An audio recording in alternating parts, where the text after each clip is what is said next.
ഭർത്താവ് ഒരു പുരുഷനാണ്. പുരുഷന് ദേഷ്യം വരും, ആ വല്ലതൊക്കെ വിളിച്ച് പോവുന്നറിയും. പക്ഷെ 5 മിനിറ്റ് നേരത്തേക്ക് ഉള്ളൂ. പുരുഷന് ഇതൊന്നും മനസ്സിൽ വെച്ച് നടക്കാനുള്ള കപ്പാസിറ്റി ഇല്ല. ദേഷ്യം വരും, വല്ലതൊക്കെ പറഞ്ഞിരിക്കും. നിങ്ങളതൊന്നും കേട്ടിട്ട് പെർമനന്റ് ആയിട്ട് തലത്തോട് ഓർത്ത് വെച്ചില്ലായിരുന്നു. സ്ത്രീകൾക്ക് പുരുഷന്മാരൊക്കെ ഓർമ്മശക്തി കൂടുതലാണ്. ആനെ പോലെയാണ്. ഓരിക്കെന്തെങ്കിലും കേട്ട ഭയങ്കര ഓർമ്മയാണ്. ഇത്രയും ഓർമ്മശക്തിയല്ല ഫിസിക്സിലോ മാത്സിലോ പ്രയോഗിച്ചിട്ടുണ്ടെങ്കിൽ എത്ര സ്ത്രീകൾ ശാസ്ത്രജ്ഞന്മാരായനായിരുന്നു, സംശയമൊന്നുമില്ല. പുരുഷൻ പറഞ്ഞ അങ്ങ് മറന്നുപോകും. 5 കൊല്ലം കഴിയുമ്പോൾ അന്നിങ്ങനെ പറഞ്ഞു, അങ്ങാരോട് വെച്ച് അങ്ങാരാന്ന് ഓർക്കത്തില്ല. പുരുഷന് കുറെ ഡിസ്കൗണ്ട് കൊടുക്കണം. ഇങ്ങനെയൊക്കെയുള്ള ചില വികാര പ്രകടനങ്ങൾ.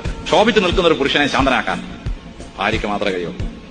പുരുഷൻ അവന്റെ കർമ്മപഥത്തിൽ മുമ്പോട്ട് പോകുമ്പോൾ നിന്റെ കർമ്മപഥത്തിൽ ഞാൻ നിന്റെ കൂടെ ഉണ്ട് എന്ന് പറഞ്ഞ് പുരുഷനെ ശക്തിപ്പെടുത്താൻ ഭാര്യയ്ക്ക് മാത്രമേ കഴിയൂ. ഭാര്യ ആ റോള് നിർവഹിക്കുമ്പോൾ പുരുഷൻ വളരെ വലിയ അച്ചീവ്മെന്റ്സ് ഉണ്ടാക്കും. അതുകൊണ്ടാണ് ശലോമോൻ പറഞ്ഞത്, നല്ല ഭാര്യയെ ലഭിക്കുന്ന പുരുഷൻ, ബാക്കി നിങ്ങൾക്കറിയാം, നല്ല ഭാര്യയെ ലഭിക്കുന്ന പുരുഷൻ ഭാഗ്യവാനാണ്. അപ്പോൾ ഭർത്താവിന്റെ മഹത്വത്തിൽ പങ്കുചേരാൻ, ഭർത്താവിനെ ഉയർച്ചയിലേക്ക് നയിക്കാൻ ഭാര്യമാർ ഏറ്റവും വലിയ റോള് വഹിച്ചിരിക്കണം. നിങ്ങളാണ് നിങ്ങളുടെ ഭർത്താവിന്റെയും കുടുംബത്തിന്റെയും കാവൽ എന്ന് നിങ്ങൾ അറിഞ്ഞിരിക്കണം.